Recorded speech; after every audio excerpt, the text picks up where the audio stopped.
New Mexico Territory, April 1882. 3 hours past midnight. Clara Mae Sutton was pulling on her second boot when the door opened. Warren stood in the frame holding a lamp. His face wasn't angry. That was the worst thing.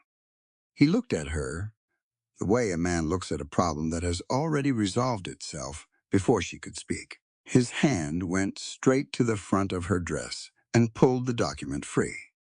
The forged deed. Her father's name on the signature line, in a hand that wasn't his. He smoothed his shirt, turned his head toward the door. Caleb. Caleb appeared in the doorway, confused, obedient, already moving before he understood what he was moving toward. "Get her on the floor," Warren said, his voice flat as a ledger entry.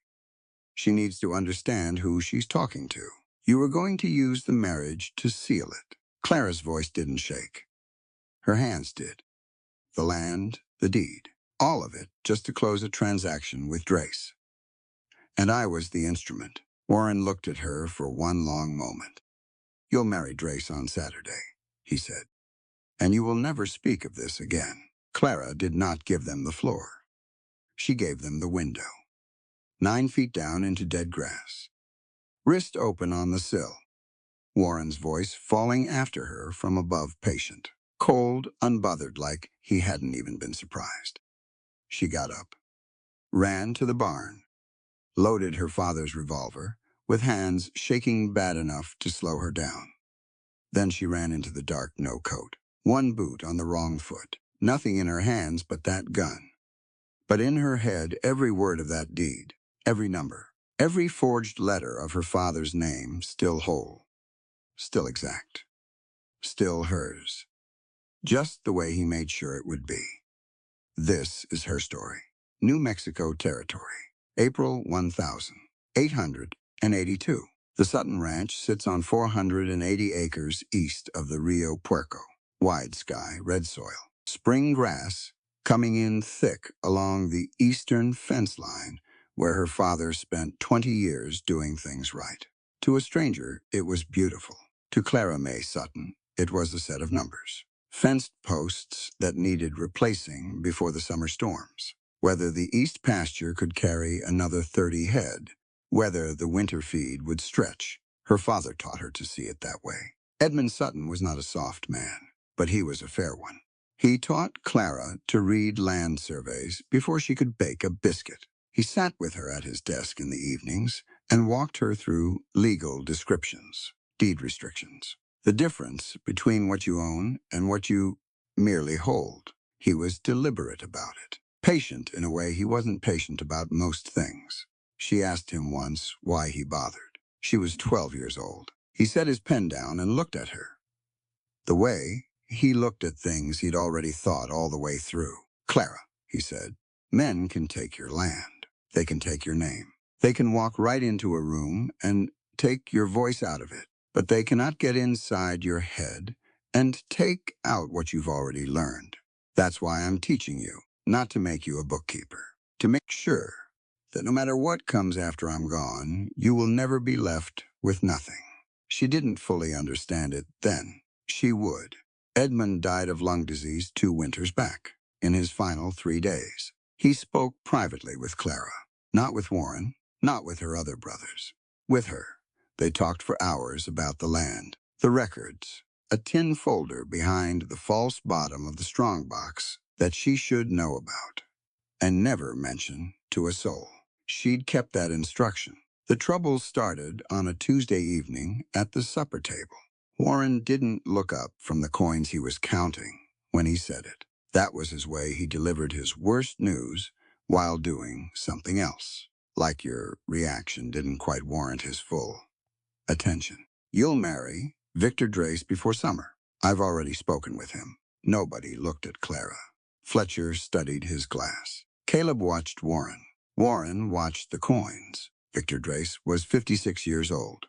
3 dead wives. Nobody talked about the circumstances. He looked past your face when he spoke to you, fixed on something just over your shoulder. Like he was already calculating what he'd do with you once the papers were signed. His land holdings had a way of growing every time a woman in his life was gone.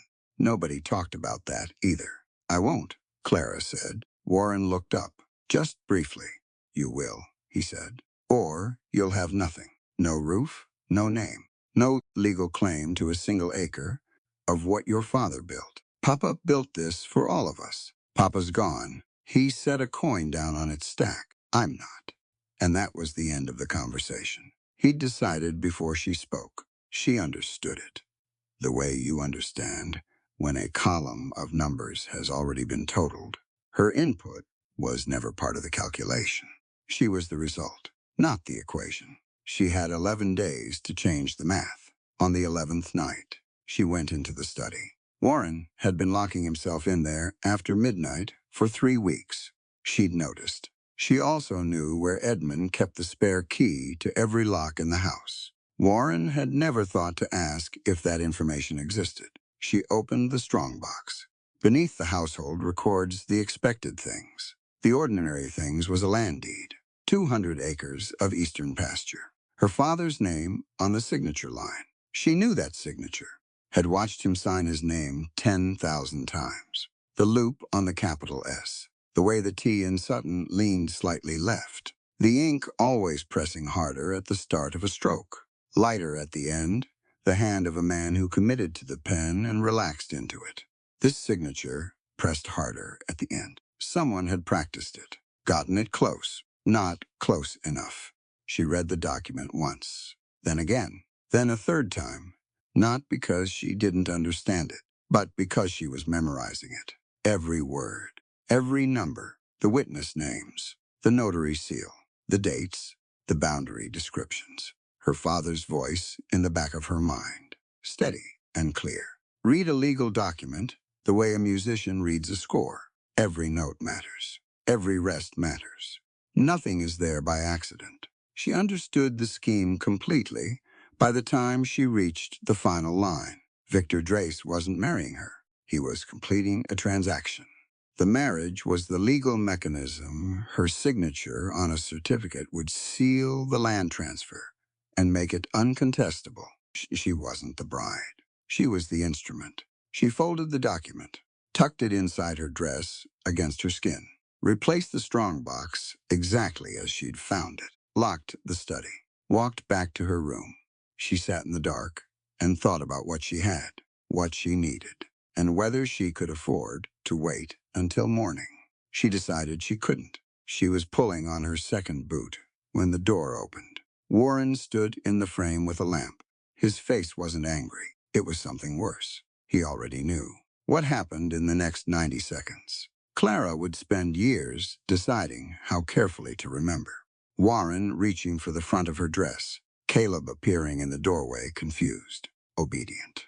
Already doing what he was told before he understood what was being asked. Fletcher standing just behind him, watching, saying nothing. Warren recovering the document, straightening his shirt, looking at her.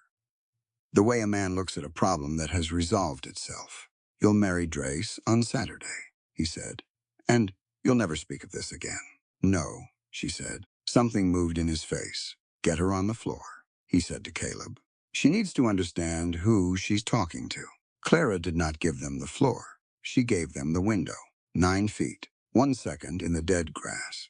Warren's voice above her, patient and cold. She got up, ran to the barn, found her father's old revolver exactly where she'd put it after he died, wrapped in oilcloth on a nail behind the tack room door, because she couldn't stand to see it in the house, and couldn't stand to leave it somewhere she couldn't reach. She loaded it with hands that shook bad enough to slow her down. Then she ran. No coat, 1 boot on the wrong foot, wrist bleeding from the windowsill. The cold coming down off the mountains like it had been waiting. She ran until the ranch lights disappeared behind the ridge. Then she kept running, because stopping felt like dying. She had nothing with her, nothing except every word of that deed, stored whole and exact and unreachable in the back of her mind, just the way her father made sure she would. Reuben Cole Holt had been camped on the ridge above Arroyo Seco for 2 nights. which was longer than he usually stayed anywhere. He'd come up from Colorado on the back of a rumor ranch work outside Albuquerque.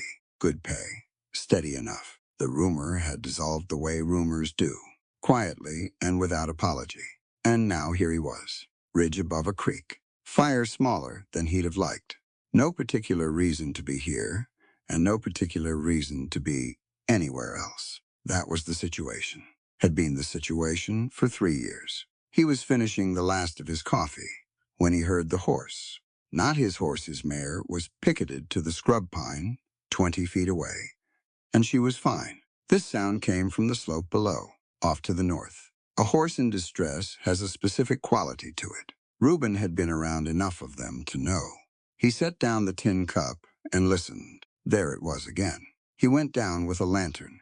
Took him 10 minutes to find the animal, a dun gelding, caught between 2 boulders on the rocky slope. Left foreleg gashed open from fetlock to knee. Bleeding, slow but steady. Somebody's horse, thrown loose from a trail or spooked off a ledge. Whoever owned him was long gone. Reuben crouched down beside the leg and looked at it properly. He cut a strip from his spare shirt, cleaned the wound as best he could, with water from his canteen, bound it tight, not too tight. Talked to the horse the whole time, not words exactly, just sound, the kind of low, steady murmur that tells an animal, I'm here, and I'm not going to hurt you. The gelding trembled and then stopped trembling. Stood still while Reuben worked. Nobody was watching. Nobody would know. Reuben wasn't thinking about that. He was thinking about the angle of the wrap and whether the bleeding would hold. He finished, tied the gelding loose to a rock where someone might find him come morning, climbed back up to the ridge, poured what was left of the coffee on the fire and rebuilt it from scratch because it had gone too low. That was the first thing to know about Reuben Holt, what he did when no one was watching. The second thing was harder to say plainly. He didn't think about the past the way most people did in sequence. In story, it came in pieces, specific moments, lifting out of nowhere, dropping back just as fast. The name Alejandro Reyes was one of those pieces. Reuben had been a deputy U.S. Marshal for 11 years. Good at it, patient, methodical, accurate, the kind of lawman who read a situation before he moved and moved before most men had finished thinking. He believed in what he was doing. That mattered to him. It was important that it mattered to him because of what came later. Spring of 1879. A warrant for a man named Alejandro Reyes, Mexican-American rancher, 43 years old. 3 kids, accused of cattle theft by a landowner with connections to the territorial office. Reuben was assigned the case. Took 2 days of actual investigation to understand the evidence was thin. Not thin like almost there. Thin like manufactured. He went to his superior, said he needed more time. His superior said they had enough. Move forward. Reuben moved forward. Alejandro Reyes died in federal custody 3 months later. Untreated tuberculosis. The case was closed. The paperwork said resolved. Reuben sat with that word for a long time. The next morning, he put his badge on his superior's desk and walked out. That was 3 years ago. He'd been moving since. Not running exactly, just not stopping. Like if he kept moving, the weight of it would distribute itself across enough miles that no single mile had to hold it all. It wasn't working. He knew it wasn't working. He just hadn't found anything better to try. He was sitting with that thought. The fire rebuilt. The night quiet when he heard the shot. Single round, distant maybe a mile and a half. From the direction of the ranch house he'd marked from the ridge 2 days ago and deliberately avoided. He sat still and listened. A shot at night has a weight to it. This one wasn't hunting. Wasn't a warning fired at a coyote. It carried something, a specific kind of desperation that didn't belong to a man who knew where he was going. He was saddled before he'd made a conscious decision about it. His mare picked her way down off the ridge, and he let her set the pace fast enough to matter, slow enough not to snap a leg in the dark. He followed the sound, crossed a dry wash, came around a cut bank, and swept the lantern low. She was sitting against the earth wall of the creek bed, back straight, head down, the revolver across her lap. For one moment, he thought she was dead. Then she raised her head and looked at him, and her eyes were the clearest, hardest thing he'd seen in a long time. Not afraid, not broken. Calculating. She raised the gun. He kept both hands where she could see them, crouched down slowly, took one knee in the dirt, made himself smaller than he was. He'd learned that in 12 years of law work, when someone points a gun at you, in the dark, the worst thing you can be is large. Easy, he said. I heard your shot. I fired it into the air, she said. I wasn't shooting at anyone. I know. Then why'd you come? He thought about that honestly. Because a shot fired into the air at night usually means somebody needs to be heard. I figured I'd find out who. She looked at him. Not a quick look, a full one. The kind that prices a man out from the inside.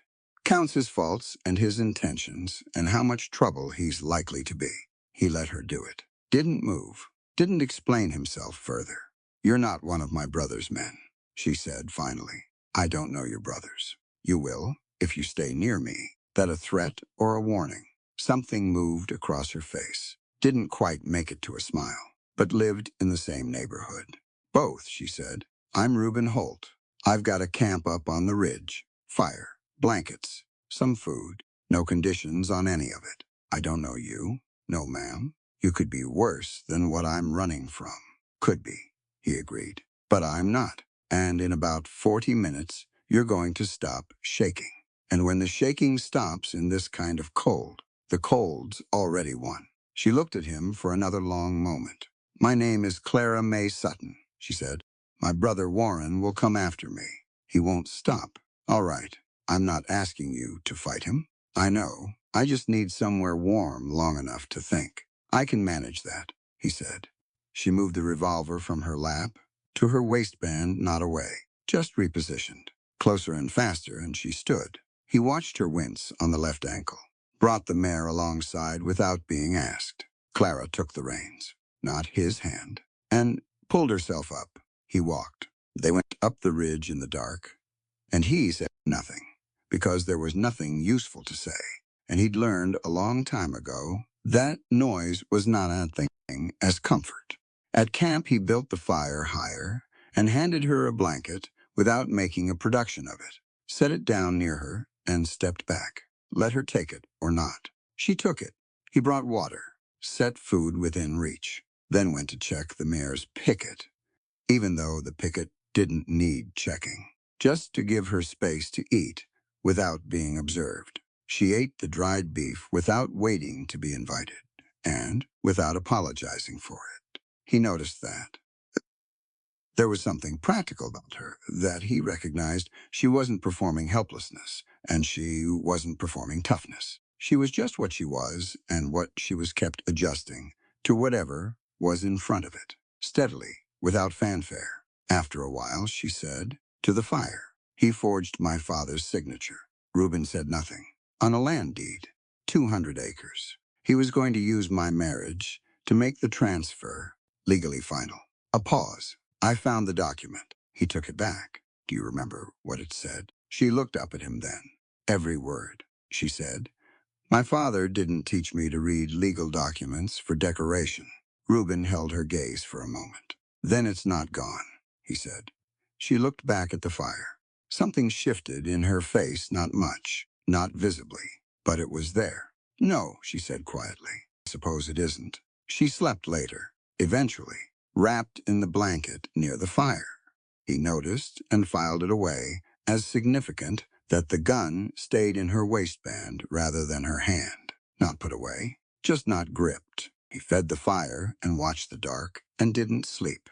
He wasn't sure yet what he'd gotten himself into, but he knew the shape of it. And he knew, the way you know things you don't have words for yet, that walking away in the morning was not something his body was going to let him do. The light in New Mexico comes from below before it comes from above. That's not a poetic observation. It's just the fact of it, red earth and pale sand, bouncing the first gray hint of dawn back up into the sky before the sky has decided to participate. Reuben had seen it 100 times. Still caught him off guard. The way familiar things do when you haven't slept. They were moving before full light. Clara on the mare, him on foot alongside. She hadn't asked why he was walking. He hadn't explained. The ankle was the ankle. She needed the horse more than he did. And that was the end of that particular calculation. They'd made maybe 2 miles in silence when she said, "You were a marshal." Not a question. He looked up at her. "The way you listened this morning," she said. "Before I was fully awake. You told me 2 horses. Northeast. Moving with purpose. You knew they weren't searching. You knew they had a destination." She kept her eyes on the road ahead. Ordinary people don't hear that. They hear hoofbeats. He walked for a moment before answering. "Past tense," he said. "Why past?" "I followed an order I knew was wrong. A man died because I did." He said it straight, no softening. No story around it to make it easier to hold. Just the fact of it, sitting in the cold morning air between them.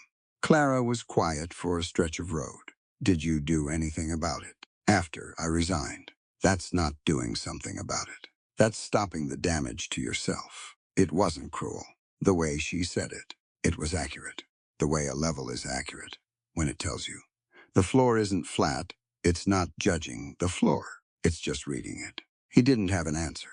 He'd spent 3 years not having an answer to that exact question. "No," he said finally. "It isn't." She nodded once. Didn't press. He appreciated that. The not pressing.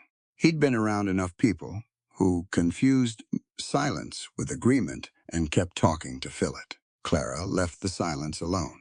Let it be what it was, a place where something true had just been said and needed room to settle. They walked on. The road opened up ahead of them, pale and flat under the early sky.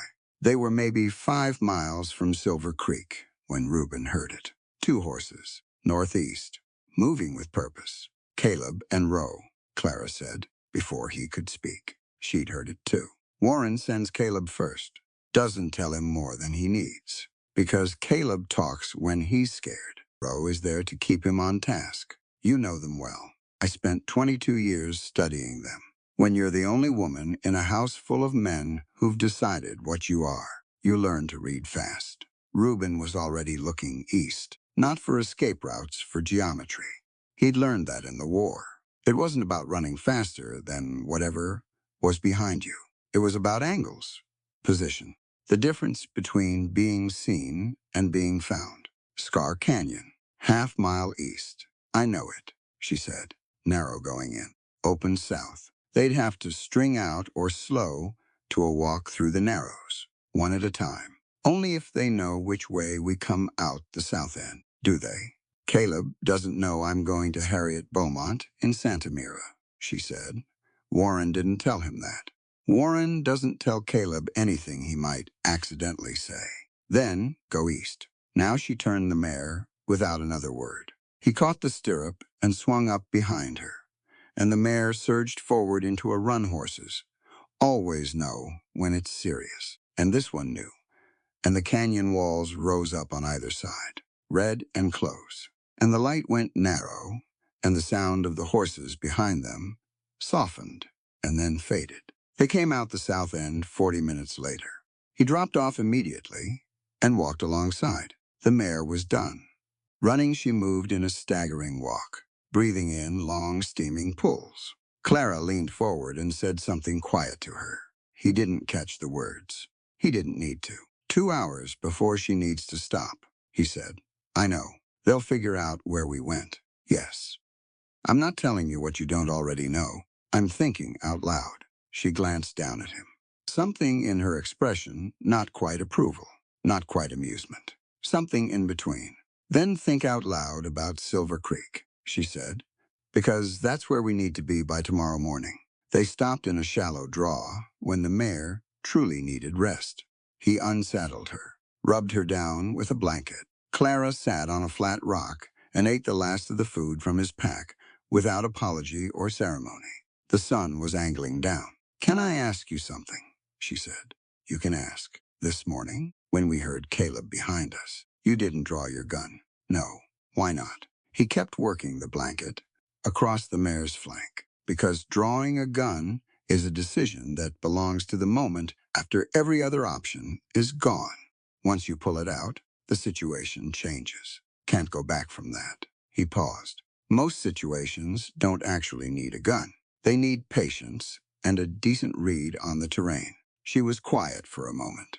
My father used to say something similar, he said. The men who reached for a weapon first were usually the men who'd run out of ideas. Your father sounds like he was a careful thinker. He was the most careful thinker I ever knew. She looked at her hands, which is why I know exactly what he would have said about what Warren did, and why Warren knew it too, and why Warren waited until he was gone. The draw went quiet, just the wind moving through the sage, and the mare breathing slow. "Where are you trying to get to?" Reuben asked. "Past Silver Creek. Santa Mira. There's a lawyer there named Harriet Beaumont. She was a friend of my father's." A pause. "She's the kind of lawyer who reads a deed the way my father read one. Every line, every word. And you think she can do something with what you have. I think she can do everything with what I have." She looked up at him. "What I have is the truth. Memorized, documented in my own hand, and waiting. The only thing I need is someone who knows what to do with it." He held her gaze for a moment. "Then we get you to Santa Mira," he said. "Simple as that." They camped that night in the draw. Small fire. He sat across from her, and she pulled a folded piece of blank paper from inside her coat. She'd asked for it from his supplies that afternoon, without explaining why, and he'd handed it over without asking. She put it on her knee and began to write. He watched without comment. For 40 minutes, she wrote slowly at first, then steady, then pausing to think, then moving again. The scratch of the pen was the only sound. Her face was concentrated in a way that was completely without performance. She wasn't writing for him. She wasn't writing for anyone watching. She was simply doing a thing that needed doing, the way she did everything. When she finished, she held the paper up and read it over once. Then she lowered it. "Everything," he said. 3 readings. Cold study. Lamp burning low. Hand shaking. She set the paper on her knee. "My father didn't teach me to memorize things. He taught me to read them. The way a musician reads a score, every note, every rest, every marking. When you read something that way, it stays." He looked at the paper from across the fire. Dense numbers, names, dates, boundary descriptions. "The parcel number," she said, "the witness names, the dates, the notary seal, every word of the legal description."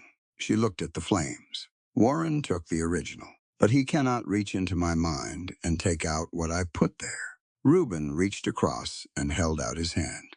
She gave him the paper. He read it slowly, all of it. Then he folded it carefully, more carefully than he'd handled anything else that day, and held it back to her.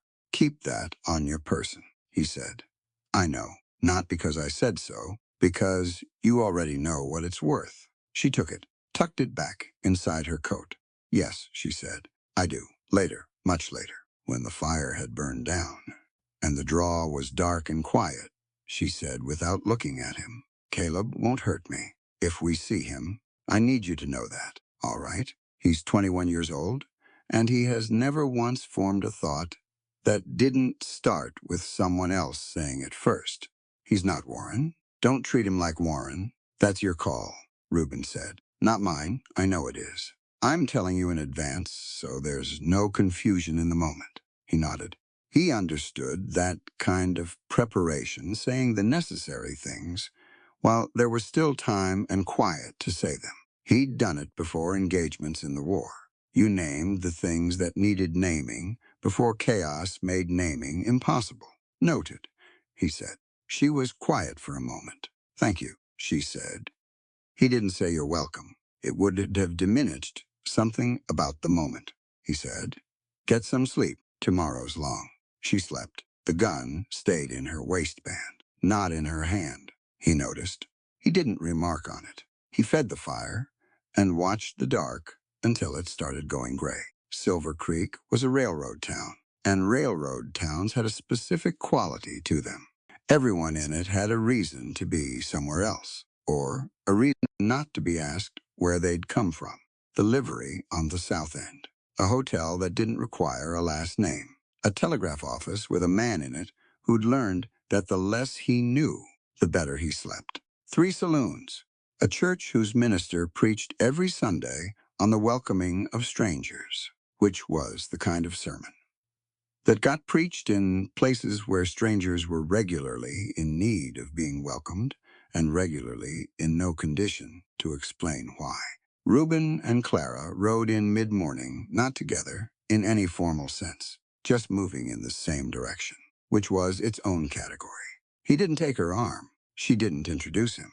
The distance between them was exact, close enough for practicality, far enough for independence. At the Livery, Mac Dooney looked at Clara the way an experienced man looks at a situation he's seen before. Torn dress, bandaged wrist, moving careful on that left ankle, working hard not to show it. He looked at Reuben. He looked back at the horse. She needs a full day, he said about the mare. We need a second horse by tonight, Reuben said. Something with legs. Dooney named his price. Reuben countered. They settled somewhere in the middle. Money changed hands. Dooney didn't ask any questions. That night, when a young man came around asking about a dark horse and a young woman, Dooney would say, "See a lot of horses come through. Not helpful. Not hostile.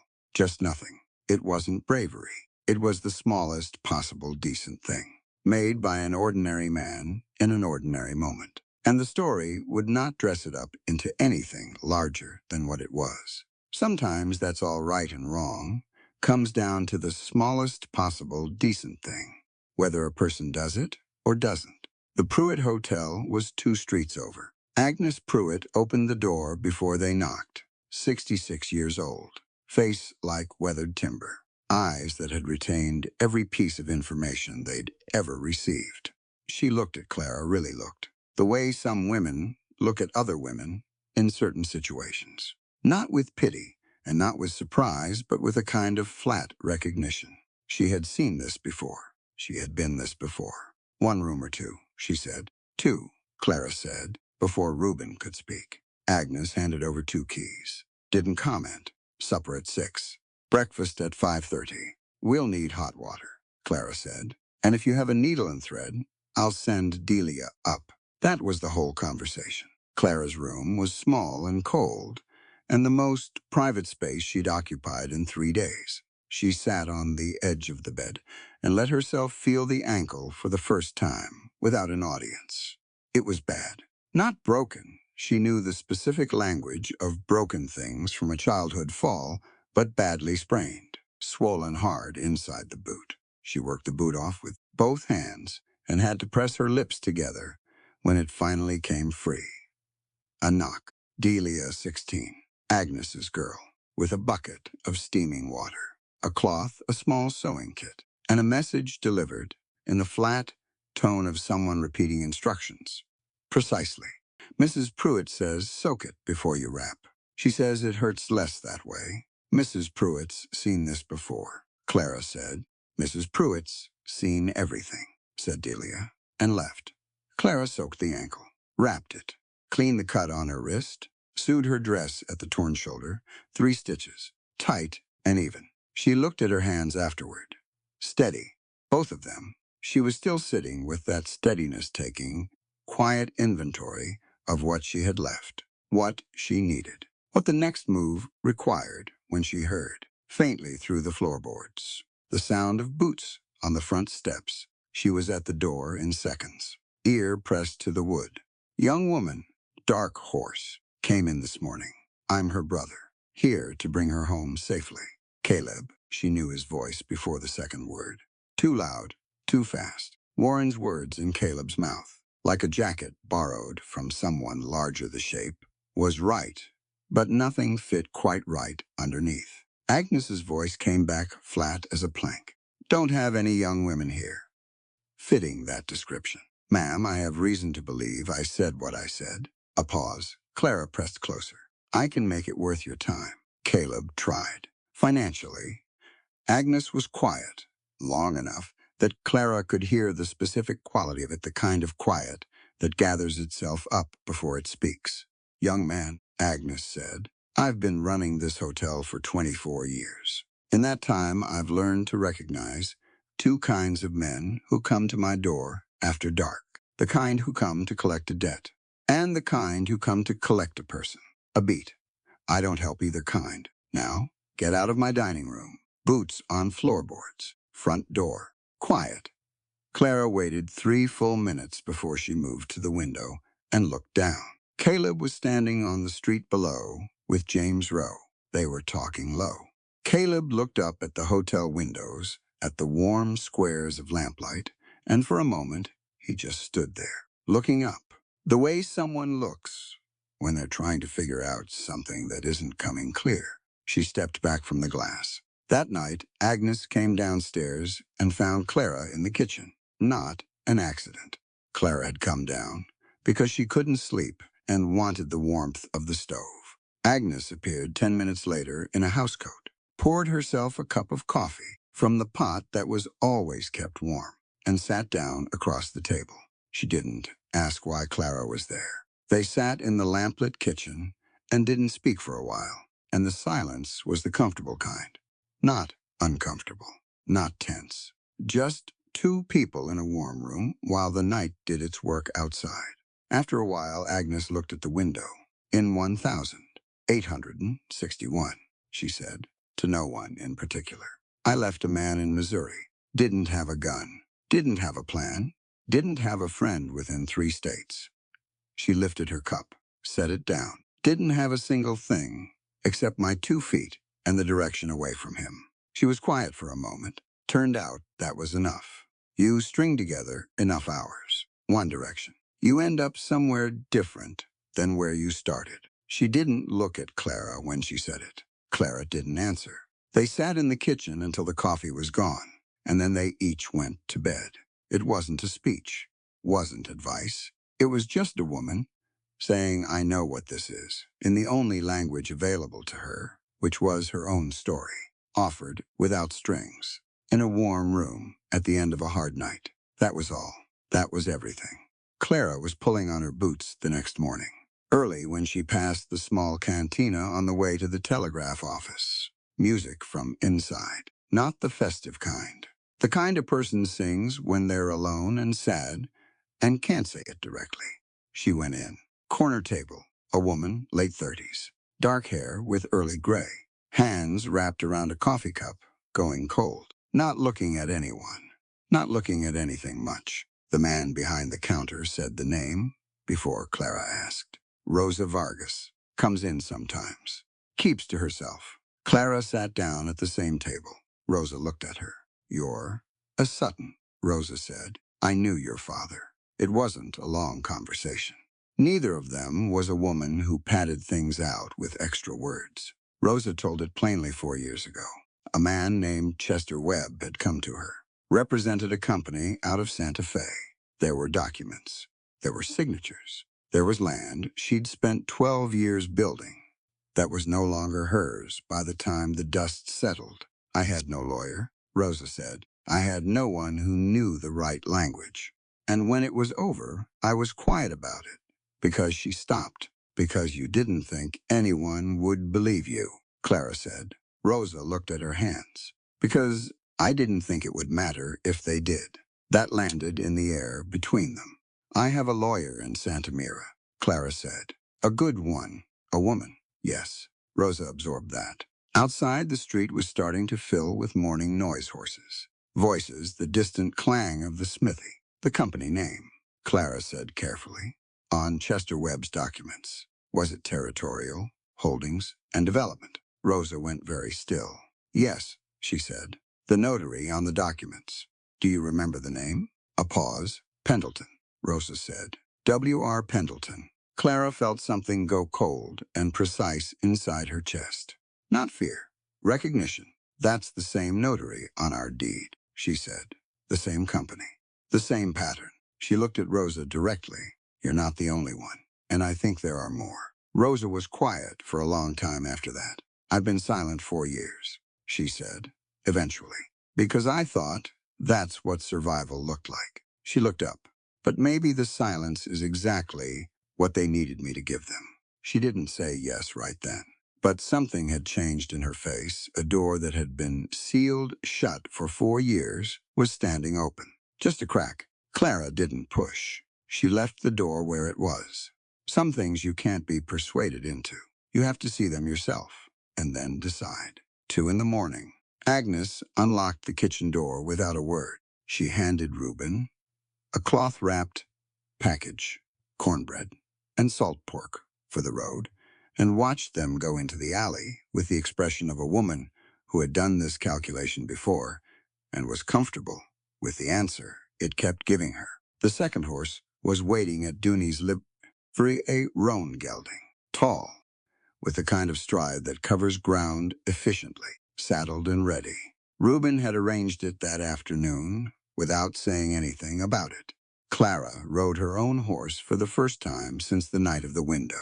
Different reins, her own pace. She hadn't realized until that moment how much the dependency had chafed, not Reuben himself, who had earned every inch of trust she'd given him, but the state of needing, of being the one who required help instead of the one who provided it. Having her own reins back was a small thing. It was also not a small thing. She rode beside him, not behind. The road south was dark and flat. The stars were clear, the way they get at altitude in the cold, very bright, very specific. Behind them, Caleb Sutton was watching a hotel that was already empty. Ahead of them, Santa Mira was 2 hard days away, and a woman named Harriet Beaumont was waiting at a desk with a brass nameplate, and 12 years of righteous anger, and a very good memory for land law. Clara kept her eyes on the road. One direction, Agnes had said. 1 hour at a time. Yes, exactly that. The second night on the road was colder than the first. They were 3 riders now, Clara. Reuben, Rosa, and Rosa rode 20 paces behind, which wasn't unfriendliness. It was the posture of a woman who had spent 4 years building walls inside herself and wasn't sure yet how far she trusted the door being open. Reuben didn't push. Clara watched him not push, and noted it. The stars over New Mexico at this hour were very specific, not romantic. Just present. Very bright, very clear. The kind of sky that doesn't care what's happening under it. In the kind of quiet that had texture to it. After a while, Clara said, without particular setup, "You said you followed orders when you knew they were wrong." "Yes." "And after, when you put your badge down and walked out, what did you think you were doing?" He was quiet for a moment. "I thought I was refusing to be part of something corrupt, but the man was already dead." "Yes, so what you were actually doing," she said, "was protecting yourself from having to keep living inside it. That's different from fixing it. It wasn't cruel." She said it the way her father used to correct a ledger entry, not with judgment, just with accuracy. "Here is what the number actually says. Here is what it should say. The difference matters." Reuben rode without answering for a long time. "My father used to say," Clara said, "that the difference between a man of reputation and a man of character is simple. A man of reputation does the right thing when people are watching. A man of character does it when no one is." He was talking about something specific when he said that. Ledger books, actually, whether you recorded the true number or the comfortable one. She paused. "But I've been thinking it applies more broadly. To me, yes." He didn't argue. She'd noticed that about him. He didn't defend himself against true things. Most people did.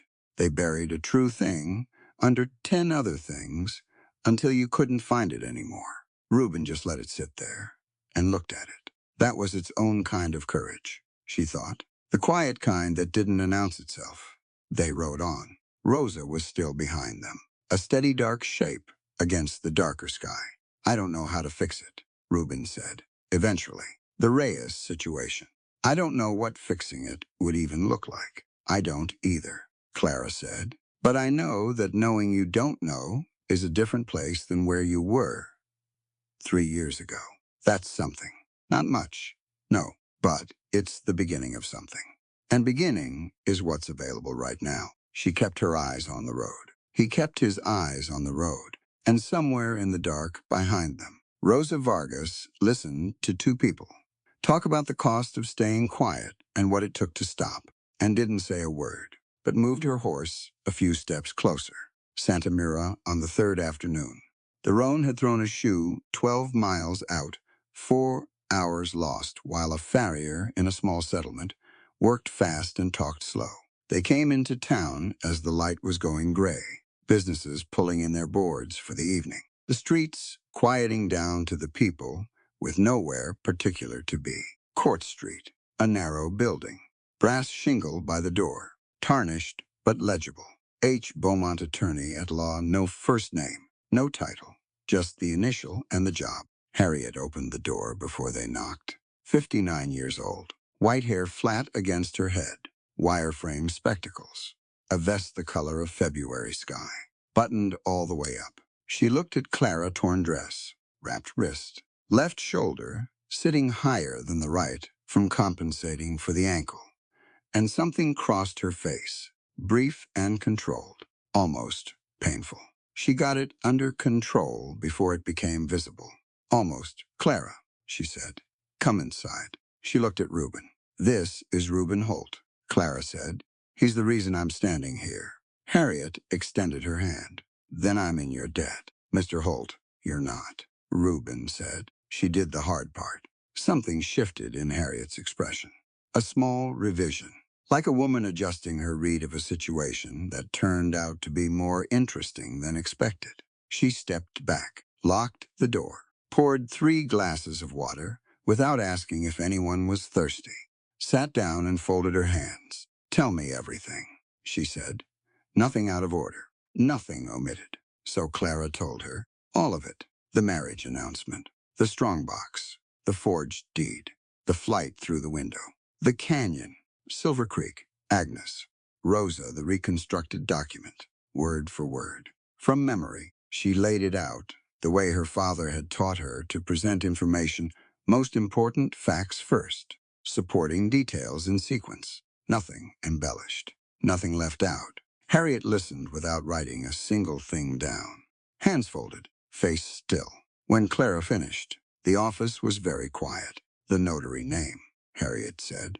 W.R. Pendleton. Yes. Harriet set both hands flat on the desk. I know every notary commission holder in this territory. It is not a large list. A pause. There is no W.R. Pendleton on it. The room absorbed that. The deed is void from the beginning, Clara said, before the forged signature, before the witnesses. The notarization itself doesn't exist. That is correct. A fraudulent notarization voids the legal force of the document, regardless of everything else. Harriet looked at Rosa. The notary on your transfer documents. Do you remember the name? Rosa didn't hesitate. Pendleton. W.R. Pendleton. Harriet was quiet for a moment.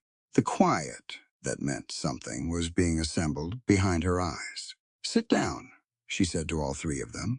I have something to show you. But first, she opened the center drawer of her desk. I have a letter.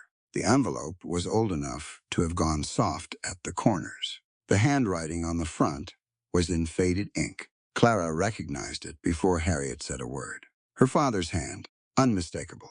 The particular lean of the letters, the way the S curved back on itself. He sent this to me 14 months ago, Harriet said, quietly, 3 weeks before he died. She set it on the desk between them and didn't touch it further.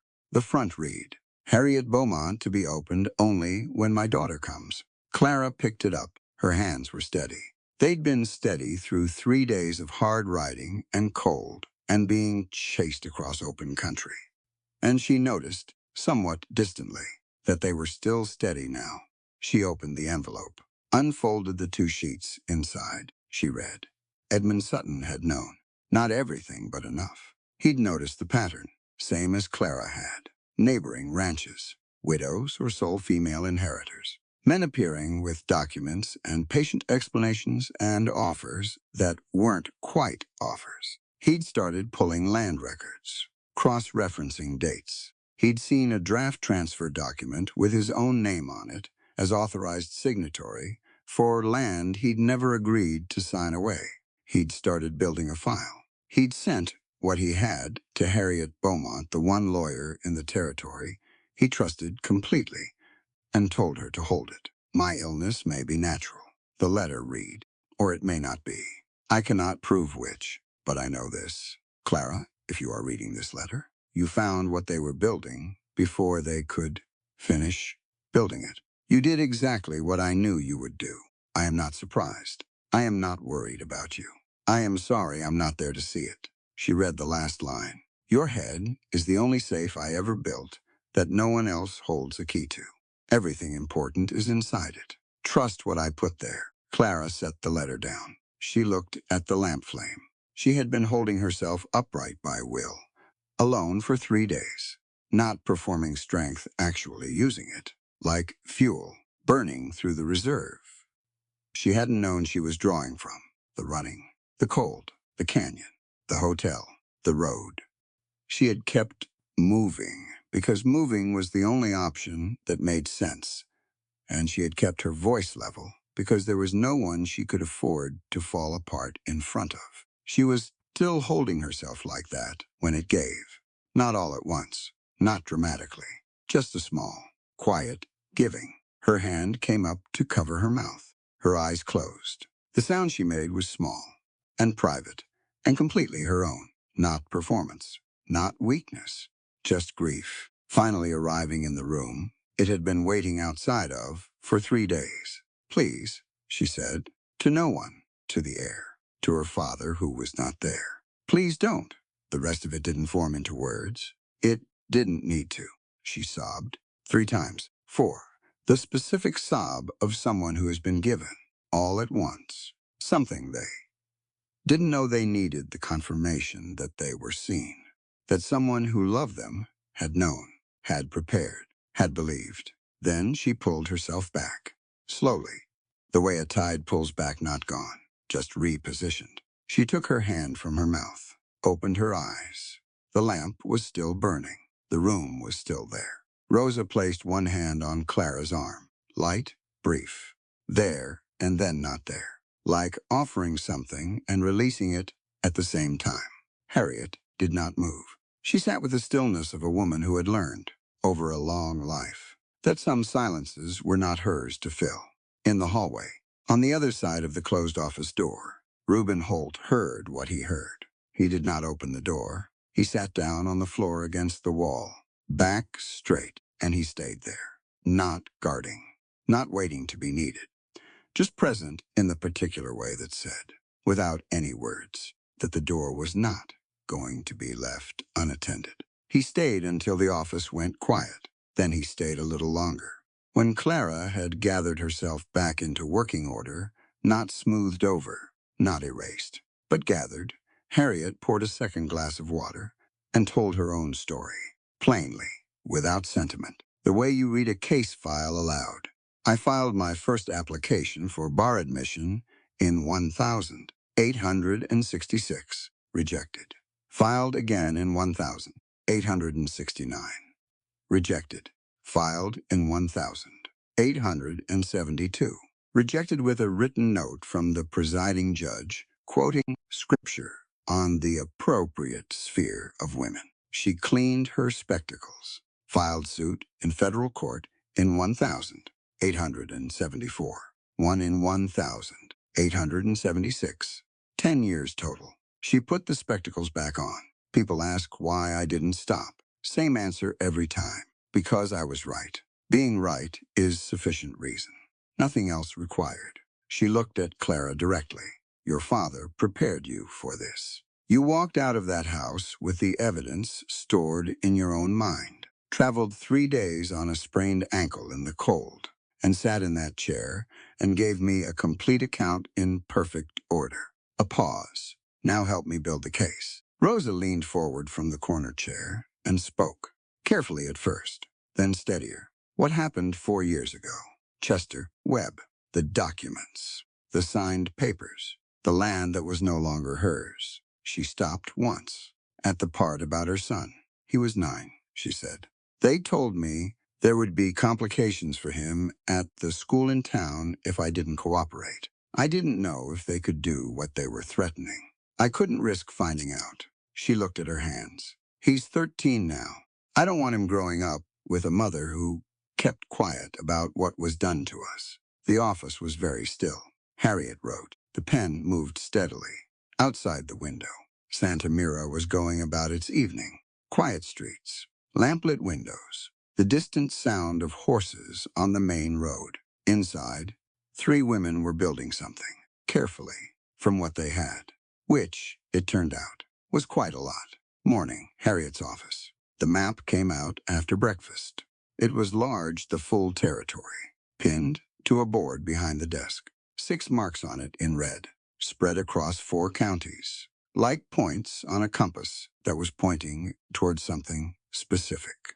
3 confirmed fraudulent transfers. Before yours, Harriet said. Rose's makes 4. The Sutton parcel makes 5. She pointed to the 6th mark. Further west, the Chavez family, Navajo-American ranchers, lost their claim 14 months ago. Same company, same notary name. Clara stood in front of the map and looked at it for a long time. 6 families, she said, that I know of. The land commissioner's investigation may find more. If we win this win, Harriet said, not correcting, stating, when we win this, how many get their land back? All 6, if the original filings are clean, and they are. The Territorial Land Office keeps records back to incorporation. Every original claim is on file. Harriet tapped the map. Colonel Croft built his entire operation on the assumption that the people he targeted had no legal recourse, no lawyer, no documentation, no knowledge of how to fight back through the system. She looked at Clara. He was wrong about your family. My father made sure of that. Yes, Harriet said. He did. She went to the filing cabinet and pulled a thin folder. Arthur Meade, the intermediary, the man who connected Croft to vulnerable landowners and made introductions. I've had his name for 8 months, but no direct evidence linking him to specific transactions. She set the folder on the desk. If we can place him at the Sutton Ranch before the deed was drafted, prove he made contact with Warren. Establish the arrangement, the federal case against Croft becomes significantly stronger. Warren will know, Clara said. Warren will also know, Harriet said, that his cooperation now is the difference between a suspended sentence and a federal penitentiary. That sat in the air for a moment. There's one more thing, Harriet said. She opened the bottom drawer, pulled out the tin folder that Edmund's letter had referenced. This is what I was sent. Your father's preliminary case file. 3 properties, documented, but the original Sutton land filings are still at the ranch, behind the false bottom of the strongbox, where he told you, yes, I need those documents, combined with the reconstructed deed and the Reyes documentation. They complete the evidentiary chain. A pause. Someone needs to go back to that ranch and retrieve them. The room went quiet. Reuben, who had been standing near the window saying nothing, turned around. I'll go, he said. He left at dusk, alone. The roan gelding was rested and ready. Reuben packed light. He always packed light, and went north out of Santa Mira on the back roads, staying off the main trail where someone watching would expect movement. He'd done this kind of work before, entering spaces quietly, reading a structure's rhythms, knowing which lights meant someone was awake and which were left burning for show. 12 years of martial work didn't leave you, even when you left it. Strange, using those skills for something that felt right. The Sutton Ranch was dark when he arrived, except for a light in the kitchen, the low, steady light of a lamp left burning rather than a lamp being used. 2 horses in the paddock, neither saddled. The study faced north. He came in from the north side. The window latch was a simple design, the kind found on half the ranch houses in the territory. He'd worked one exactly like it on a warrant service in 1877. His hands remembered before his mind did. 3 seconds. He was inside. He stood still for a moment and let the dark settle around him. The study smelled like Edmund Sutton. Old paper. Cedar. The faint trace of pipe tobacco from years ago. It wasn't a smell that could be faked or replaced. It was the smell of a particular man who had lived a particular life in this particular room. And standing in it now felt like standing inside a thing that still held its shape even after the person was gone. He moved to the strongbox. The false bottom was exactly where Clara had described. His fingers found the seam, found the latch, and lifted. The tin folder was there small, dented on the left corner. Two initials scratched into the lid, EAS. He held it for a moment. Edmund Amos Sutton, who had known what was coming, who had taught his daughter to read a document like a musician reads a score, who had sent a sealed letter to a lawyer and told her to hold it until his daughter came to collect it, because he knew, with the quiet, patient certainty of a careful man, that she would. He was turning toward the window when the lamp came on. He went absolutely still. Fletcher Sutton stood in the doorway, lamp at shoulder height, looking directly at the dark space behind the desk, where Reuben had pressed himself against the wall. Nobody moved. 3 seconds of complete silence. The only sound was the faint settle of the house, the distant shift of a horse in the paddock. Reuben's hand rested near the Remington. He didn't touch it. Fletcher wasn't calling out, wasn't moving. He was looking at the shadow, clearly seeing it, clearly knowing it was there, and doing something private and invisible behind his own face. 1 second, 2. Then Fletcher stepped forward, slowly, and set the lamp down on the corner table. The new position cast the room differently, more shadow in the corner, less light on the desk. Reuben understood immediately. Fletcher had just moved the lamp to give him cover. Fletcher reached behind his coat and placed a folded envelope on the desk. He did not look at the corner where Reuben stood. "I'll be in the kitchen," he said to the middle distance. 15 minutes. He turned around and walked out. The door didn't close behind him. It swung open, slowly, and came to rest halfway. Reuben didn't move for 5 full seconds. Then he went to the desk, picked up the envelope, did not open it here, picked up the tin folder, went to the window, went in the kitchen for those 15 minutes. Fletcher Sutton sat at the table with a glass of water he didn't drink. He thought about the night Clara had run, the way she'd looked when Warren's hand went to the front of her dress, the way Caleb had grabbed her arm without quite understanding why, the way Fletcher himself had stood in the doorway and not moved, and told himself there was nothing to be done. It was too far along. Warren wouldn't listen. The situation was already decided. He'd spent every night since then with that doorway. There was a word for what he'd been doing for years in that house, and the word was coward.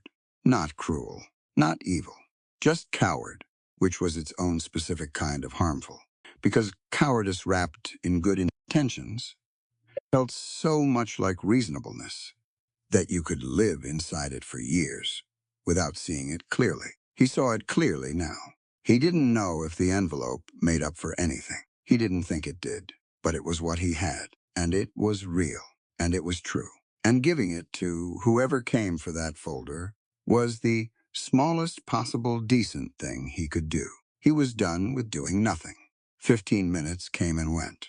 The kitchen stayed quiet. He poured the water down the drain and went to bed. The envelope, read by lamplight outside on the road south, contained one folded sheet of paper in Fletcher's cramped, careful handwriting.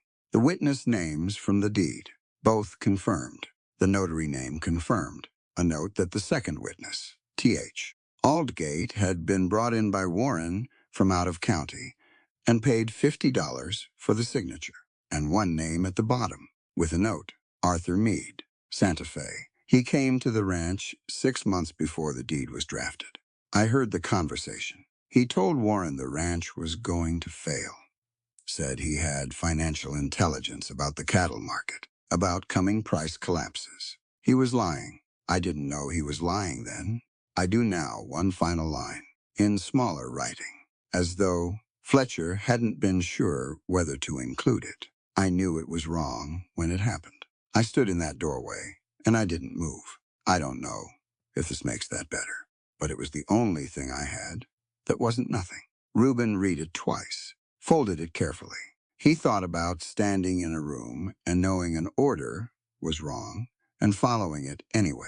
He thought about 15 minutes in a kitchen and a glass of water that went undrunk. He rode faster. Clara was at the desk when she heard the roan on the street below.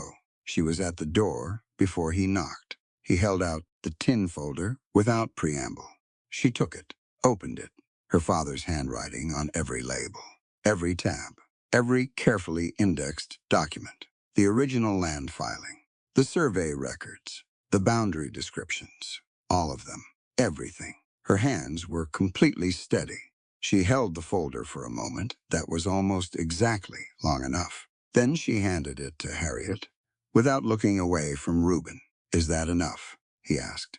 Harriet was already opening it, already reading. The sound she made was small and specific, professional satisfaction, precise and unperformed, combined with what Ms. Sutton gave me, the Vargas documentation, and the Meade connection. Mr. Fletcher Sutton confirmed. She turned a page. Yes, this is more than enough. The federal petition goes to the land commissioner Monday morning. The territorial challenge files the same day. She looked up over her spectacles. Colonel Silas Croft and his associates are going to have a very difficult winter. Clara looked at Reuben. He looked at her. Neither of them said what was in the room, that they were both tired in a way that went deeper than the body, that something had shifted between them over 4 days and 400 miles, that didn't have clean language yet, but the reader sees it. In the way Clara doesn't look away when he looks at her, in the way he stays standing exactly where he is, and doesn't find a reason to move. Warren didn't arrive like a man who knew he was losing. He arrived the way he arrived everywhere, measured, alone except for James Rowe, with the patience of someone who had always gotten what he wanted eventually, and saw no particular reason that should change now. He tied his horse to the post outside the general store and started asking questions with the polite directness of a man who was owed an answer. By mid-morning, people were pointing him toward Court Street. Clara saw him coming from Harriet's window. She didn't wait for him to find her. She went outside, walked to the center of the square, and stood there in the morning light. That's the thing about being the one who runs. You don't have to keep running. At some point, you can just stop. And stopping, when you've chosen it yourself, is a completely different thing from being stopped. Warren rode toward her. She didn't move. He dismounted. He looked at her, really looked, maybe for the first time in months, and something in his face shifted before it settled back into the certainty he'd always used like a tool. "You're coming home," he said. "This has gone far enough." "It hasn't gone far enough yet," she said, "but it's going the right direction, Clara." "I'm trying to protect the ranch," she said. "I know. You've been telling yourself that. It's the truth. Part of it. The part where Warren Sutton is the man who had no choice." She held his gaze. "The other part is that you forged our father's signature on a legal document and arranged to sell me into a marriage as the mechanism to make it stick. Those two truths live in the same story. They don't cancel each other." People on the square had stopped, 10, 12 of them, standing the way people stand when something real is happening, still, attentive, not quite sure whether to stay or go. "This isn't the place. This is exactly the place." Her voice didn't rise. It didn't need to. "You did this in private, behind locked doors, in the dark. The light is the first consequence of that. This is the light." 10 paces back, Reuben stood with his hands at his sides and said nothing. He was there because he was there, not intervening, not performing backup, just present, in the way solid ground is present. You don't think about it until you need it, and then you're very glad it's there. Warren looked at the people watching him, then back at her, and something happened in his face that wasn't anger, wasn't calculation. It was something she hadn't seen from him before. The look of a man who has been carrying a story about himself, and has just, in public, in daylight, seen what the story actually costs. I thought I was protecting what Papa built, he said. His voice was quieter now. When Meade first came to me, he said the ranch was going to fail regardless. Said he had information. Said this was the only way to preserve any of it. He stopped. His jaw tightened. I knew it wasn't right. I knew what Papa would have said. But I told myself it was practical, that you'd understand eventually. You told yourself a lot of things, Clara said. Yes. And then you put your boot on my back. You told Caleb to hold me down. There is no version of that where what you told yourself makes it something other than what it was. No, he said quietly. There isn't. He looked at the ground. It cost him something visible. That look. Are you going to press charges? For I haven't decided, she said.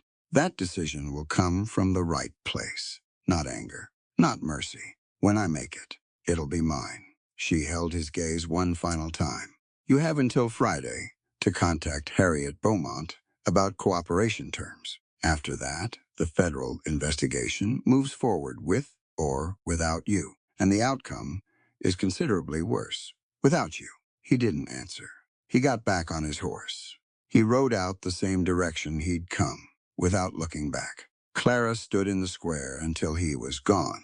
Then she turned around. Reuben was 10 paces behind her, where he'd been the whole time. He hadn't moved an inch. You all right? He said. Yes, she said, and meant it.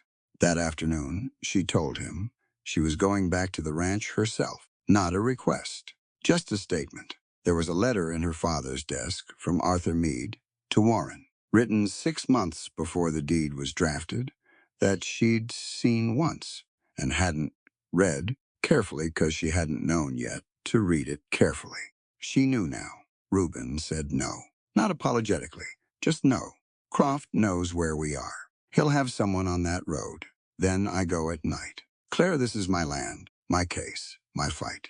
I am not a thing to be kept somewhere safe while you handle the parts with risk. I know you're not. Then stop making decisions about where I go. He looked at her for a moment. Something moved across his face, not anger. Something more exposed than that. He started to speak. Stopped. Started again. I'm not trying to protect you, because I think you can't handle risk. He stopped. His voice was different, now quieter, but carrying something underneath it. Alejandro Reyes had 3 children. I told the order was legal, and there was nothing more I could do, and I followed it, and he died. And I have been living inside that for 3 years. He looked at his hands. I don't want to be standing somewhere. In 3 years, telling myself there was nothing I could do.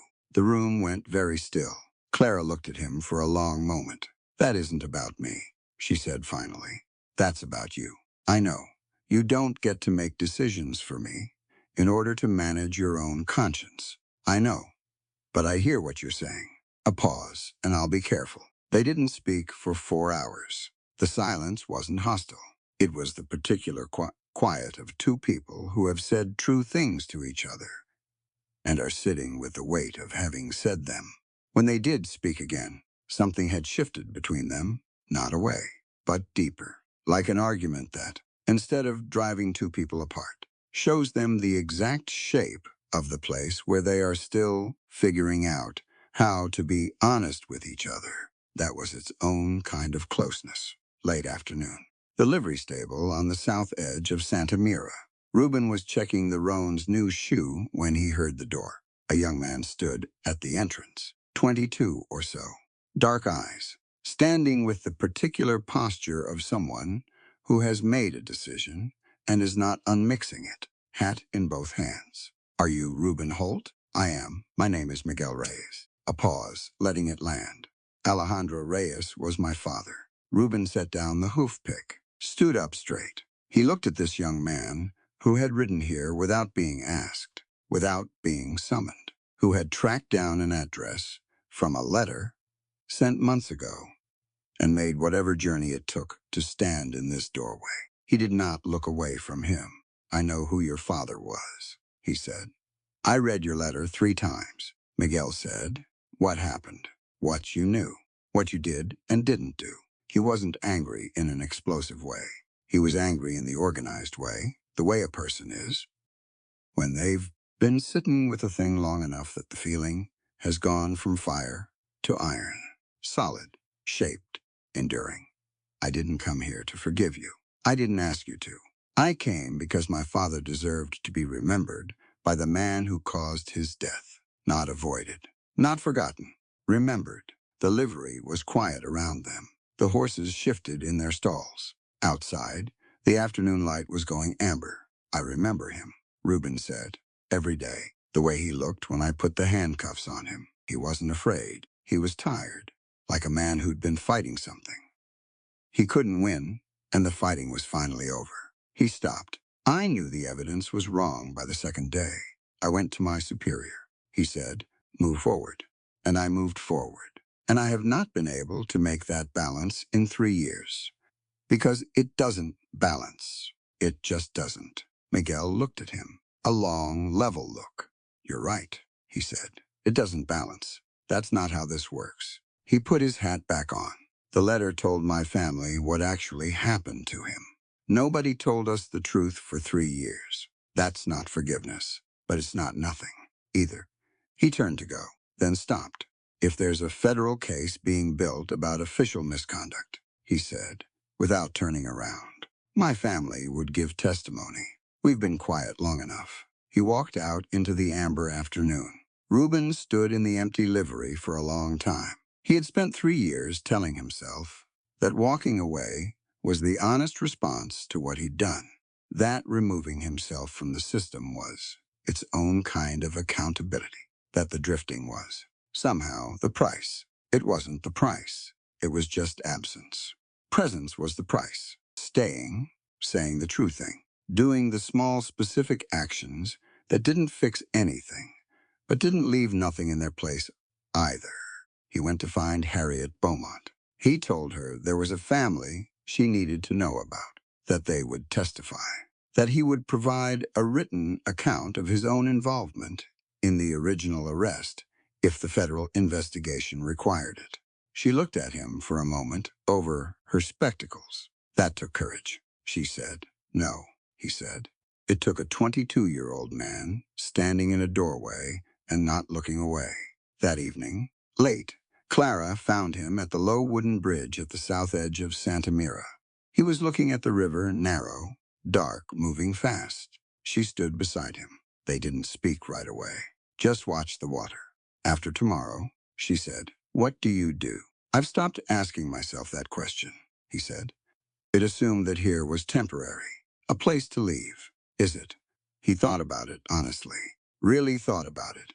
Then he lifted his hand and set it over hers on the railing, not grasping, not making a statement, just placed there, the way a thing goes, when it belongs where it is. She didn't move her hand. They stood like that for a long time, watching the water go by in the dark. Neither of them said the thing that was between them. It was there. It had been there for days. It would still be there tomorrow.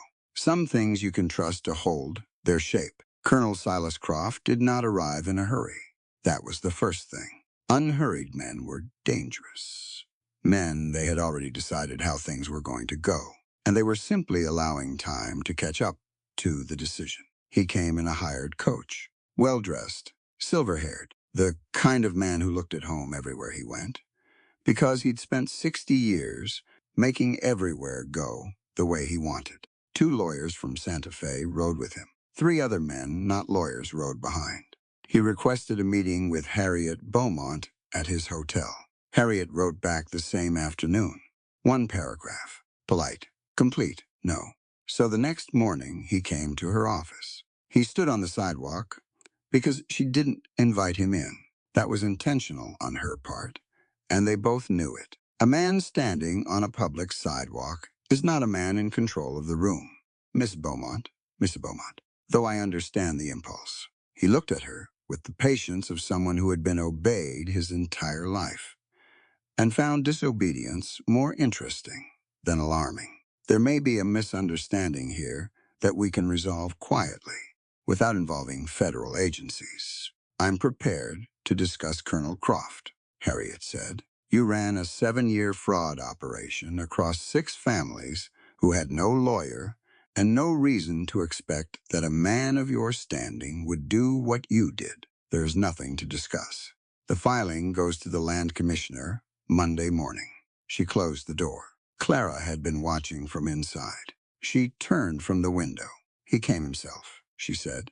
Yes, Reuben said. He wasn't supposed to do that. Men like him don't make personal appearances. They send lawyers. She looked at the door Harriet had just closed. He's frightened. He doesn't look frightened. That's what frightened looks like on a man who's never had to show it before. She met Reuben's eyes. He'll try something tonight. Then we don't sleep. Roy Kern found Reuben at 9 that evening. He sat down across from him at a corner table in the saloon without being invited. 40 years old, broad through the shoulders, with the flat, easy manner of a man who had spent his career doing what needed doing and not asking what that meant. Quiet town, Kern said. It is, Reuben agreed. Shame if things got complicated. Reuben looked at him. He wasn't tense. He wasn't performing calm. He was actually calm. The way a man is calm when he knows exactly where he is and why. And the situation in front of him is one he's been in before and understood better than the other person at the table. There's money available, Kern said, for people who help things land right. Your name came up. Former marshal. That's useful. Former for a reason, Reuben said. A man who knows how the system works is always worth something. I know how this works, Reuben said. A man takes money to put a woman back in a situation she ran from.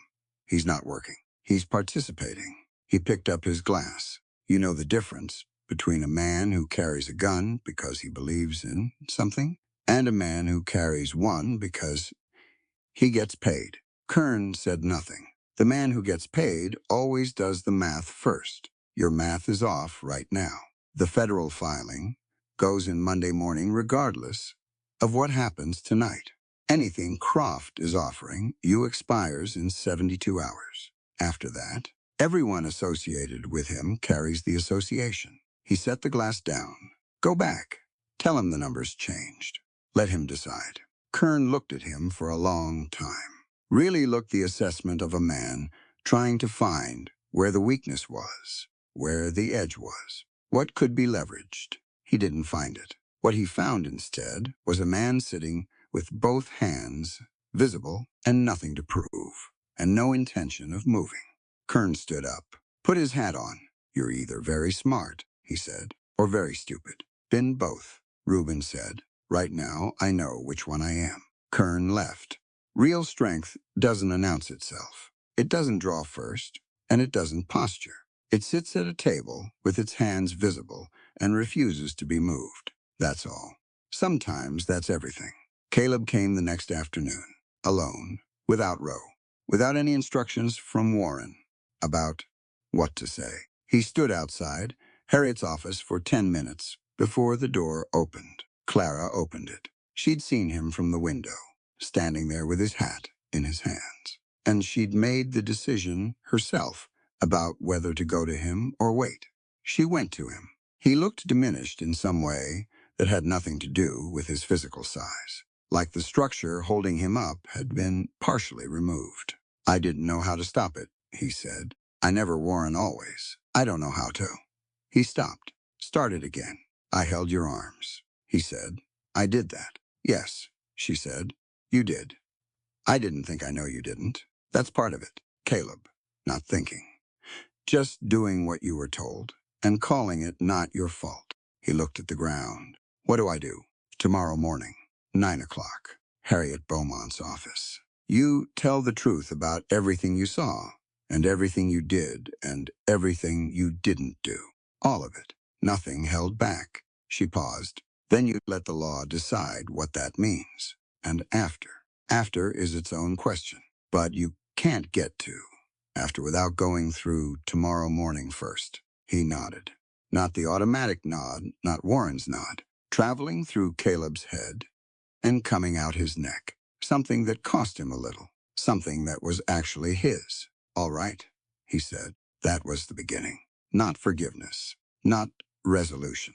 Just a 21-year-old man deciding, for the first time, what he was willing to do based on what he himself believed was right.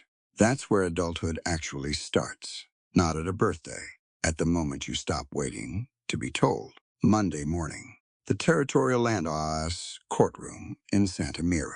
By 9 o'clock, it was full ranchers, townspeople, a reporter from the New Mexico Territorial Journal, and 3 men from the Federal Land Commissioner's office who'd come in on Sunday's stage and spent the night at the Pruitt Hotel.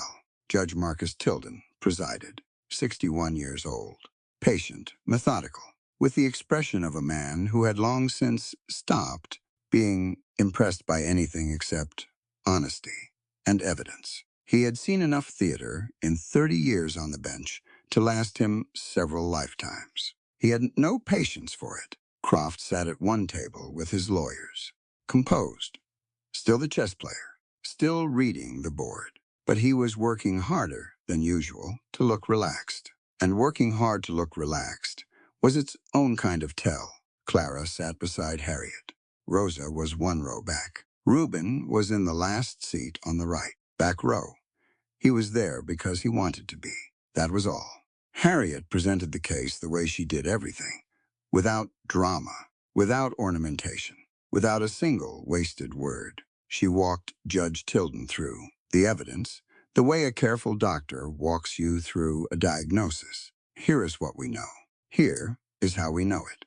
Here is what it means. The Sutton deed, the forged signature, the fabricated notary commission WR. Pendleton, a name that appeared on 6 fraudulent documents across 4 counties and existed nowhere in the territory's licensed notary records. The Vargas transfer, Rosa's account, precise and unsparing. The Chavs claim, the documentation, Arthur Meade's name, confirmed by Fletcher Sutton's voluntary statement and independently verified by the federal office.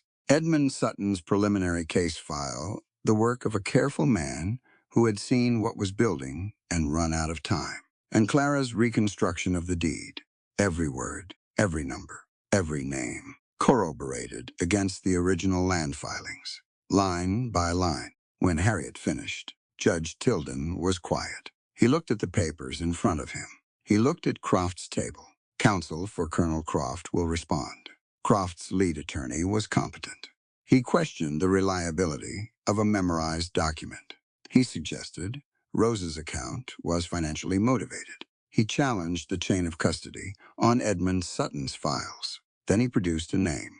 A woman who had signed a transfer document 5 years ago, he said, signed willingly, contradicting the pattern Harriet had established. The name he read into the record was Elena Chavez. The courtroom went quiet. From the 3rd row, a chair scraped back. A woman stood up, 53 years old, Navajo American, dressed for a workday, not a courtroom, because she hadn't planned to be in a courtroom. She'd heard about the hearing from a neighbor, made a 3-hour ride that morning, and walked in 20 minutes before it started, and sat down in the 3rd row without telling anyone she was there. She had been sitting on what she knew for 6 years. She was done sitting. That is my name, she said. The room pivoted toward her. Judge Tilden looked over his spectacles. Ma'am, are you represented by counsel? No, sir. Do you wish to make a statement? Yes, sir, I do. Croft's attorney started to object. Tilden raised one hand without looking at him. I'll hear it. Elena Chavez stood in the 3rd row of a courtroom she hadn't been invited into and spoke. Her English was careful, precise in the way that a person is precise when they have been building sentences in their mind for years against the possibility that someone might finally listen. She did not sign willingly. A man came to her patient, pleasant, full of explanations. He told her that her land title was irregularly registered and subject to challenge. He told her that her son's school enrollment could be complicated if she caused difficulties. He told her things that may or may not have been true. And she had a 12-year-old son, and she could not find out. She signed. I have been quiet about this for 6 years, she said. Not because I accepted it. Because I didn't believe anyone would listen. She looked at the judge. I came today because someone is listening. The courtroom didn't applaud. This wasn't that kind of moment. But something happened in the air of that room that everyone present would describe differently and all describe as real. A collective shift, like a door opening that hadn't been opened before. In the front row, Rosa Vargas had both hands pressed flat on her knees. She was looking at Elena Chavez with the expression of a woman seeing her own face in someone else's story. Clara didn't look away from Elena either. She was thinking about every person who believed their voice didn't count. Every person sitting on a true thing in a room where no one had demonstrated yet that true things could survive being spoken. She was thinking about what it meant that Elena Chavez rode 3 hours this morning because someone else had opened a door first. This was what it cost to stay quiet. Not just yourself. Everyone who was waiting to see if you moved. Croft looked at Elena, then at Rosa, then at Clara. He was counting. She could see him counting. He was understanding, for the first time, that he had never been playing against a single opponent. He had been playing against everyone he had ever asked to be silent, and they had been talking to each other this whole time. Judge Tilden adjourned for 47 minutes. When he returned, his ruling was clean and direct. The Sutton deed void from the beginning. The Vargas transfer referred to federal court for expedited review. The Chavez claim referred on identical grounds. The remaining 3 properties in Harriet's file collectively referred to the U.S. Land Commissioner for full investigation. Colonel Silas Croft was informed he would present himself to federal authorities in Albuquerque within 10 business days. In the hallway, afterward, Rosa Vargas found Elena Chavez before anyone else did. They didn't know each other. They didn't need to. Rose said something quiet, too quiet to hear, and Elena put one hand briefly on Rose's arm. Then they were 2 women with places to be, and they went to them. Clara watched from across the hallway. "How does it feel?" Reuben said. She thought about it. "Not like I thought it would," she said. "I thought it would feel like winning. It feels more like something that was wrong for a long time is finally correct, like a number in a ledger that's been wrong for years, and someone finally fixed it." She watched the doorway where Rosa and Elena had gone, and it feels like the beginning of something, not the end. Between May and October of 1882, the following things happened. Arthur Meade was arrested in June. Colonel Silas Croft was indicted in July, 19 counts. Federal court. Albuquerque. Victor Drace settled civilly and relocated to Arizona.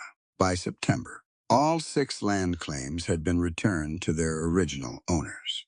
Croft would eventually be convicted on 11 counts and serve 9 years. That happened after the end of this story, quietly and without ceremony, which is how justice usually actually works, not in a single dramatic moment, but in the slow, unglamorous machinery of the law, doing what it is supposed to do when enough people refuse to let it do otherwise. Warren cooperated fully. He gave testimony that connected Croft to the Sutton deed directly and confirmed Arthur Meade's role in the arrangement. He received a suspended sentence and a 7-year prohibition on land transactions in the territory. Fletcher moved to Colorado 6 months after the resolution, not dramatically, just because there was work there and distance felt honest. Caleb completed 6 months of unpaid work at the Territorial Land Office, filing, organizing, doing the unglamorous paperwork that kept the institution running. He found, to his genuine surprise, that he didn't hate it. He found, more importantly, that he was capable of doing a thing not because someone told him to, but because he had decided it was right. That was new. It was worth something.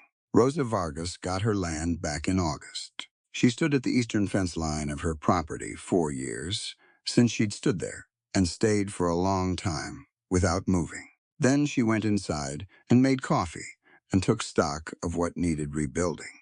Elena Chavez's claim resolved in September. She sent a letter instead of attending. the final hearing. She was busy. She had a ranch to run. Warren came once, in late July. He came alone and on foot, leaving his horse at the far gate. Clara saw him from the window and went out to meet him in the yard. He looked older, not by years, by something else. The particular aging that happens when a man stops being certain. I don't know what to say to you, he said. I've been working on it for 3 months. I don't have it. Say the true thing, she said, whatever that is. He looked at the ground. This cost him something visible. I put my boot on your back, he said. I told Caleb to hold you down. There's no story I can tell about that. No version of it that becomes something other than what it was. No, she said, there isn't. Are you going to press charges for what happened that night? I've decided not to, she said. Not because you've earned that. Because the decision came from the right place, which is what I told you it would. She looked at him steadily. But I want you to understand something. Whatever I decided, it wouldn't have been because I was afraid of you. And it's not something you get to call forgiveness. I made the decision I made because it's true and right. I'm the one who determines that now. He nodded slowly. You think like him, he said. Papa, the way you think. I know, she said. He made sure of it. Warren left the way he came, on foot, back to the gate. He didn't look back. Clara watched him go and felt the complicated truth of it. That she loved her brother, and her brother had done something that could not be undone. And that both of those things were true at the same time. And neither one canceled the other out. That was the grief that didn't have a clean name. The kind you carry alongside everything else. Not instead of living alongside it. Reuben came out of the barn and stood beside her. You all right? Yes, she said. She meant it. They went back to the Sutton Ranch in the second week of October. The grass was coming up on the eastern pasture, late season green, and the sky was the specific shade of blue that meant the hard season was genuinely done. The house was exactly as she'd left it. Caleb had maintained it through the summer, not out of initiative, but out of habit, which was the only thing he'd ever done independently. And in the absence of instruction, it had simply continued. He met them in the yard, looked at Clara, looked at Reuben, looked at his boots. I didn't know how to stop it, he said. And then I knew, and I still didn't. I know that doesn't, Caleb, she said. He looked up. If you want to work this ranch, I need someone who can run the north fence line, manage cattle inventory, and tell me the truth when I ask for it. Accurate records, honest numbers. No versions of things that make them look better than they are. He stared at her. That's not forgiveness, she said. That's a job offer. They're different things. But if you want to work toward the other thing, the harder thing, this is how you start. He nodded. Not automatically. The nod of a man who was saying yes to the only road he could see, and who understood that roads had to be walked. That evening, her father's desk, lamp burning clear and steady. Clara opened the ledger to a fresh page and ran the numbers for the season. What they had, what they needed, what was possible if the eastern pasture was managed right and the herd rebuilt slowly, one good year at a time. The numbers were honest, not comfortable, honest. The first year would be close. There would be months that required everything she had, applied carefully in the right order. She could work with honest numbers. She had been working with them her entire life. Reuben came in from the barn, washed his hands at the basin, looked over her shoulder at the open ledger. Can it work? First year will be close, she said. But yes. He studied the page for a moment. You'll need someone who knows cattle. I know someone. He looked at her. She looked up at him. You said you were looking for a reason to stop moving, she said. This is a working ranch. Reuben, there's nothing romantic about it. Early mornings and hard seasons and years when the numbers scare you, and you run them again anyway. She held his gaze. But it's honest work, and it's real ground, and it's mine. And if you stay, it can be ours. Not in the sense that I hand it over. In the sense that we both put our hands on it, and both answer for it. He looked at her for a long moment. The expression she'd cataloged across 400 miles. And a hard winter, the one that wasn't quite a smile, but lived in the same country. I already unpacked the saddlebags, he said. She turned back to the ledger. He sat down across from her, across, not beside, like a partner at a shared desk, and was quiet in the way she'd learned to recognize as full presence. Not absent, not filling silence with noise, just there, while she ran the numbers, and the lamp held steady. 6 weeks later, she wrote to Harriet Beaumont. She said she wanted to study law. She said she had a good memory, a head her father had built for legal documents since she was 9 years old, and enough first-hand experience with land fraud to fill a practical curriculum. She said she wasn't asking for charity or accommodation. She was asking for the same thing Harriet had asked for in 1866, the right to do the work she was capable of doing. Harriet read the letter twice, wrote back that same day, 2 words, next Monday, outside the window. The New Mexico night came down over 480 acres of land that belonged to Clara May Sutton, because she remembered every word of a fraudulent deed, because she went through a window in the dark, because at every single turning, she refused to be something that could be owned. Her father gave her a head for numbers and the knowledge of where the important papers were kept. She did the rest herself. Inside, the lamp burned steady when this story began. It looked like a tale about a woman running for her life, a frightened daughter, a forged deed, a brother willing to sacrifice her future for his own ambitions, a cold night, a broken window, and a desperate ride into the darkness. But by the end, we discover that this story was never really about escape. It was about something much deeper. It was about the power of knowledge, the courage to stand for truth, and the extraordinary strength that can exist inside ordinary people. Clara Sutton survived because her father gave her something that could never be stolen. Not land, not money, not a family name. He gave her knowledge. The world often teaches us to place value on the things we can touch: property, wealth, status, titles. Yet all of those things can disappear overnight. A fire can destroy a house. A signature can transfer a deed. A dishonest person can take what belongs to you. But what you learn, what you understand, and what you carry inside your mind belongs to you forever. That lesson became Clara's greatest weapon.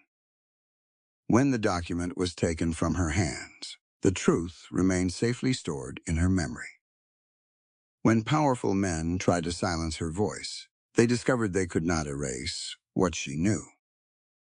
And perhaps that is one of the most important lessons of this story. Education is not merely information. It is freedom. The story also reminds us that courage does not always look the way we expect. Many people imagine courage as a gunfight in the street, a dramatic confrontation, or a fearless hero charging into danger. But real courage often looks much quieter. It looks like a woman climbing through a window even though she has no idea where she will sleep. It looks like speaking the truth when nobody believes you. It looks like standing in a courtroom and refusing to surrender your dignity. And sometimes, courage looks like simply taking the next step when fear is telling you to stop. 1 hour at a time. 1 mile at a time. One decision at a time. That is how Clara survived. And then there is Reuben Holt. His journey teaches us something equally important. Many people spend years trying to outrun their mistakes. They bury them. They justify them. They tell themselves there is nothing they can do. Reuben tried all of those things. But guilt is a strange companion. It follows us wherever we go. The only way to make peace with the past is not to run from it. It is to face it, to tell the truth, to accept responsibility, and then to choose, every day, to become a better person than we were yesterday. Redemption is not a destination. It is a decision made over and over again. What makes Reuben admirable is not that he was perfect. It is that he finally stopped hiding from the truth. And perhaps that is why Clara trusted him. Not because he never failed, but because he was honest about his failures. In many ways, the greatest villains in this story were not the men who committed fraud. They were silence, fear, and indifference. Again and again, we see how injustice grows when good people convince themselves that someone else will act. A witness stays quiet. A neighbor looks away. A brother follows orders instead of asking questions. And little by little, wrong becomes normal. Yet the opposite is also true. One honest lawyer. One brave witness. One hotel owner willing to say no. One woman refusing to remain silent.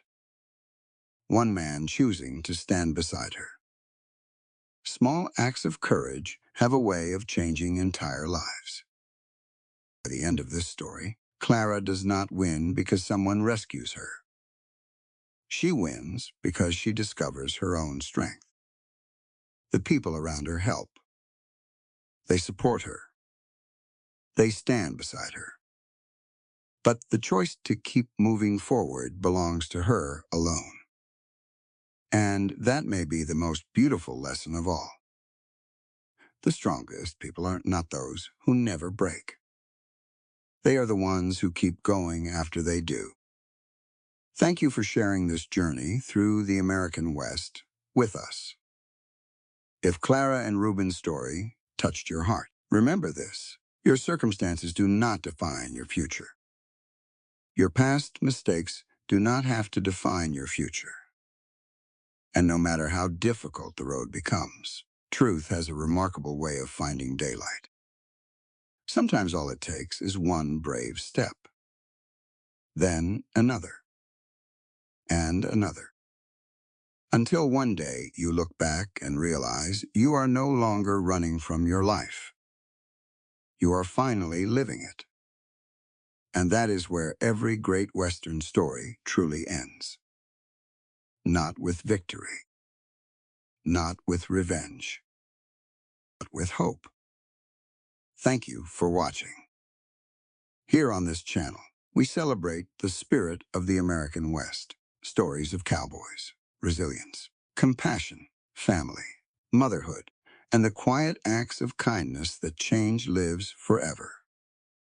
This story is a work of fiction created purely for entertainment purposes. Any names, characters, events, locations, or situations portrayed in this narrative are either the product of the author's imagination or used fictitiously, and any resemblance to real persons, living or dead, is entirely coincidental.